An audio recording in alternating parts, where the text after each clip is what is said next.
কোন ঘটনা ঘটার পরে বাংলাদেশে একটি রাজনৈতিক দল এখন বলার চেষ্টা করছে বাংলাদেশে নির্বাচিত কোনো গভর্নমেন্ট নাই, এ কারণে এই ঘটনাগুলো ঘটছে।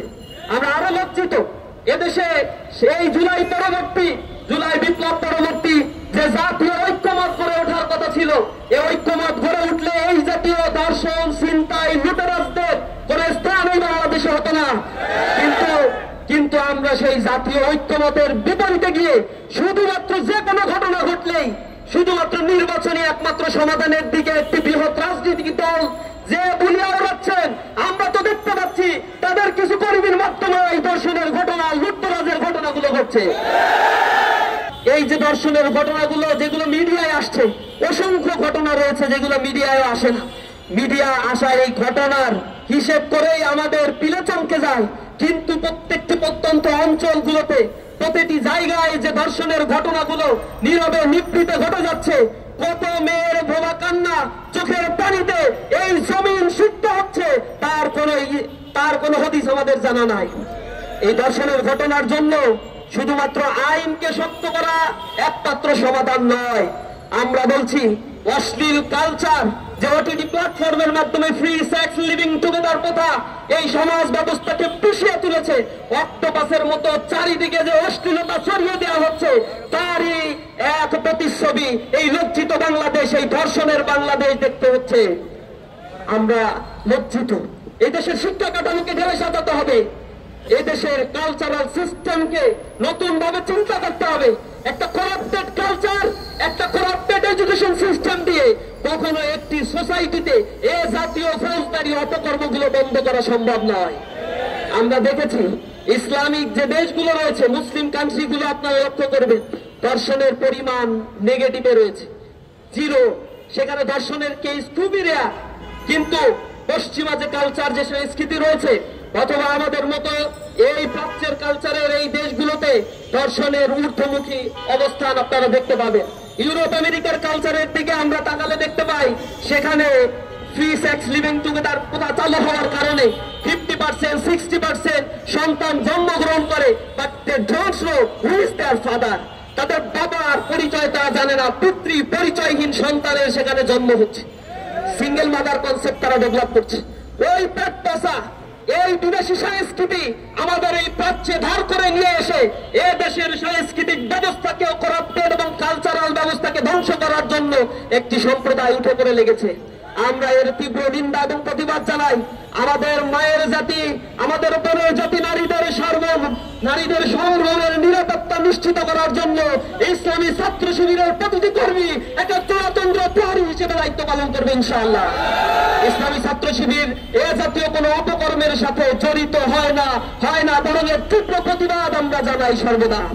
আমরা এক লজ্জিত বিবর্ণ চেহারা নিয়ে আজ আপনাদের সামনে কিছু যুবক হাজির হয়েছে যারা খুবই লজ্জিত হচ্ছি। একটি স্বাধীন ভূখণ্ড, 50 বছরের অধিক যে সময় আমরা পার করেছি, এরপরে এসে আমাদের দেশে ধর্ষণের বিরুদ্ধে মানববন্ধন করে এদেশের কর্তা ব্যক্তি এবং এদেশের মানুষদেরকে সচেতন করার জন্য আমাদেরকে ধিক্কার জানাতে হয়। আমরা লজ্জিত হয়ে পড়েছি। আজ যখন আসিয়ার দিকে আমরা তাকাই, তিনি বাইরের কোন মানুষের দ্বারা ধর্ষিতা হন নাই, তার ঘরের মধ্যে ওই নারীর জন্য নিরাপদ অবস্থান তৈরি করতে সমাজ ব্যবস্থা পারে নাই। এটা আমাদের জন্য বড়ই লজ্জার একটি বিষয়। আমরা লক্ষ্য করেছি এই ধর্ষণের সংস্কৃতি বাংলাদেশে নতুন নয়। 2016 সাল থেকে 2020 সাল পর্যন্ত সরকারের হিসেব মতে এই দেশে 26,695টি ধর্ষণের মামলা রেকর্ড হয়েছে। 2020 সাল থেকে 2024 সাল পর্যন্ত 6,400-র অধিক ধর্ষণের ঘটনা এই বাংলাদেশে রেকর্ড হয়েছে, যার মধ্যে দিয়ে 3,471টি ঘটনা ঘটেছে যেখানে 18 বছরের কম নারীদেরকে ধর্ষণের শিকার করা হয়েছে। কিন্তু আমরা এর কোনো বিচার পাই নাই। গত ফেব্রুয়ারি মাসের ঘটনা, শুধুমাত্র গত মাসের ফেব্রুয়ারি মাসে 72 শিশু এবং 117টি নারী ধর্ষণের ঘটনা সহ 189টি নারী নির্যাতনের ঘটনা এই স্বাধীন ভূখণ্ডে পত্রপত্রিকার মাধ্যমে আমরা জানতে পেরেছি। সুতরাং ধর্ষণের এই ঘটনা নিত্য নৈমিত্তিক একটা ব্যাপারে পরিণত হয়েছে এই বাংলাদেশে। এটি একটা ট্রেডিশন, একটি কালচারে পরিণত হয়েছে। আমরা আরো বেশি লজ্জিত যখন আমরা দেখি নারী ও শিশু নির্যাতন ট্রাইব্যুনাল গঠন করা হয়েছে শুধুমাত্র তড়িৎ বিচারের প্রক্রিয়াকে ত্বরান্বিত করার জন্য। কিন্তু আমরা লক্ষ্য করেছি নারী ও শিশু নির্যাতন এই ট্রাইব্যুনালে প্রতি 5 বছরে এভারেজে 30,000 বা 32,000 মামলা এখানে দায়ের করা হয়। কিন্তু দীর্ঘসূত্রিতার কারণে এখান থেকে মাত্র 4 থেকে 5% মামলার বিচার কার্য আমরা দেখতে পাই। বাকি 95% কেসের ক্ষেত্রেই এই ধর্ষক লম্পট চরিত্রহীন মানুষগুলো তারা বিচারহীনতার কারণে তারা জামিন নিয়ে আমাদের সমাজেই বসবাস করছে এবং একের পর এক ধর্ষণের ঘটনা ঘটিয়ে তারা গর্ব সহকারে কোনো না কোনো রাজনৈতিক আশ্রয় নিয়ে তারা এ সমাজে বীরতর্পে অবস্থান করে।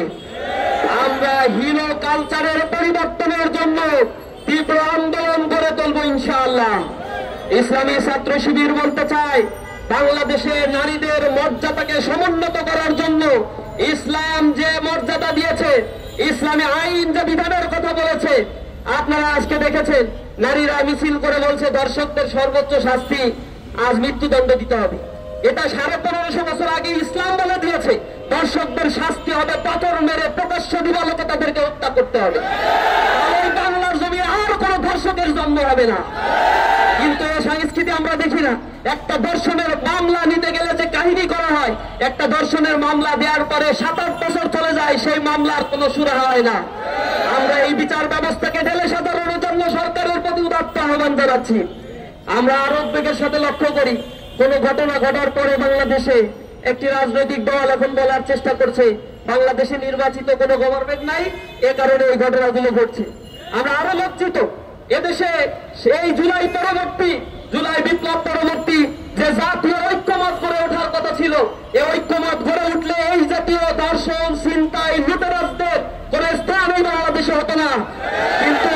কিন্তু আমরা সেই জাতীয় ঐক্যমতের বিপরীতে গিয়ে শুধুমাত্র যে কোনো ঘটনা ঘটলেই শুধুমাত্র নির্বাচনী একমাত্র সমাধানের দিকে একটি বৃহৎ রাজনৈতিক দল যে বুলিয়া উড়াচ্ছেন, আমরা তো দেখতে পাচ্ছি তাদের কিছু কর্মীর মাধ্যমে এই ধর্ষণের ঘটনা, লুটতরাজের ঘটনাগুলো ঘটছে।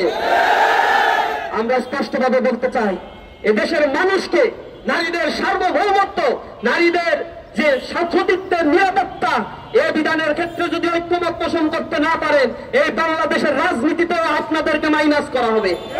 জনগণ আপনাদেরকে সমর্থন দিবে না। জনগণের পালস বোঝার চেষ্টা করে, জনগণের নিরাপত্তার জন্য রাজনীতিবিদরা ঐক্যমতে আসার চেষ্টা করেন। আমরা তরুণ সমাজ এই দৃশ্য এই বাংলাদেশে দেখতে চাই। এদেশে কোনো হত্যা, খুন, গুম, কোন ধর্ষণের সংস্কৃতি এই যুব সমাজ, এই তরুণ প্রজন্ম আর দেখতে চায় না। আমরা আজকে যারা এখানে উপস্থিত হয়েছেন তাদেরকে আন্তরিকভাবে ধন্যবাদ এবং কৃতজ্ঞতা জানাচ্ছি। সাংবাদিক বন্ধুদেরকে অসংখ্য ধন্যবাদ জানাচ্ছি। উপস্থিত সবাইকে কৃতজ্ঞতা জানিয়ে আবারও এই ধর্ষণের সর্বোচ্চ শাস্তি কামনা করে যাদেরকে গ্রেপ্তার করা হয়েছে 2 দিন পরে নীরবে নিবৃত্তে আমরা যেন দেখতে না পাই, তাদেরকে আবার জামিন দিয়ে ছেড়ে দেওয়া হয়েছে।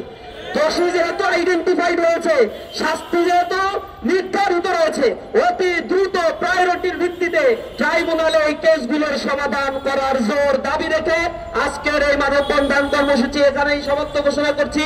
সকলকে আন্তরিক ধন্যবাদ এবং মোবারকবাদ জানাচ্ছি। আসসালামু আলাইকুম ওয়া রাহমাতুল্লাহি ওয়া বারাকাতুহু।